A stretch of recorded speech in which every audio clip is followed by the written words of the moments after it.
So I'm currently Director of Business Development at London Sport, but my first real job in sport was actually a sabbatical year at Loughborough. I was elected Athletic Union President there, which really set me up for life, and I met who is still my career mentor then, Rod Thorpe, who I would absolutely consider as the godfather of sports development. I then, through my work in higher education sports, was offered a role with what was then the British University Sports Association, now Bucks. I spent a couple of years with those guys and then took a pay cut to go and work in football. And I went to work for the Football Foundation, spent 7 years there through 5 different roles, working and using football as a tool for social change. And then I luckily fell into a role at Women in Sport as a short-term maternity cover role. I was head of insight and innovation. I know nothing about insight, but I am quite innovative, and I learnt a lot very, very quickly. And that role became strategic lead for sport and fundraising, which has ultimately led me to be Director of Business Development at London Sport.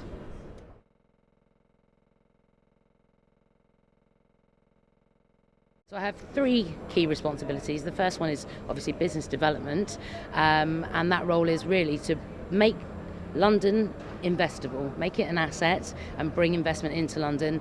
And by 2017 I need to have changed our turnover from 5.5 million to 10 million.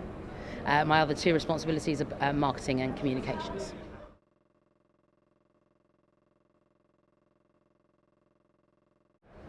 I don't necessarily think there are unique challenges about careers in sport. I think it's the same across the board. I think you take responsibility for your career, and if you're prepared to put your head above the parapet and do things that perhaps others aren't, you're going to be in a great place in sport. I think sport will probably recognise that a bit more than other organisations.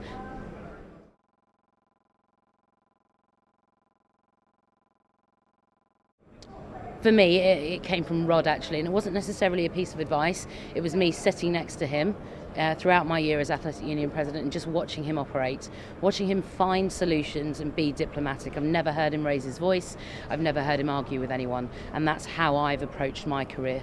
I believe I'm a diplomat, and because what we do is for the greater good, I feel like we've got a great card to play as well. So I guess mine is, I'm non-confrontational for the right reasons. I'm not scared of it, but I think there's a great way to go about it that means you create relationships. Sometimes money comes from that, sometimes it doesn't, and both are just as valuable.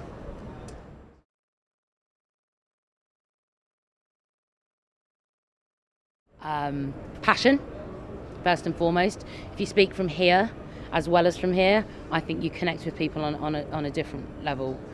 Humility, because I think people will follow you and allow themselves to be led if you have some humility, and playing to strengths. There are many things that I cannot do that my team can, and I have no problem with them doing it. I don't need credit. That's not where I get my self-worth from. It's the output and the change that happens in the world for me.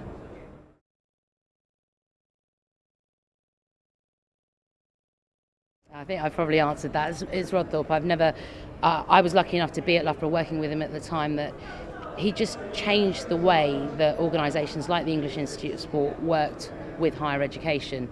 And you can see how higher education institutions are now hubs for a large number of sports across the country, and that genuinely, came from him, his ideas about the Talented Athlete Scholarship Scheme. But most importantly, it came from the way he went about it. So yeah.